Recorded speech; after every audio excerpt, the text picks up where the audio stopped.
Hello guys! Welcome to Jean Balls Adventures. After nga namin bumiyahe ng 2 hours from Camotes Island going to Danao Port dito sa Cebu, ay nag-lunch kami dito sa Lantaw Restaurant na inirepair sa amin ni Emer.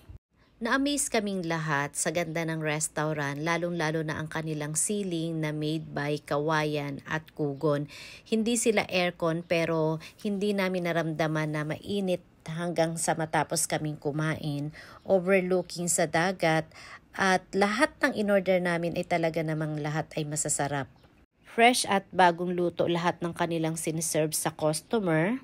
Friendly ang mga staff at hindi lang yun, napakaganda ng kanilang CR, maganda ang ambience at higit sa lahat ay napakalinis.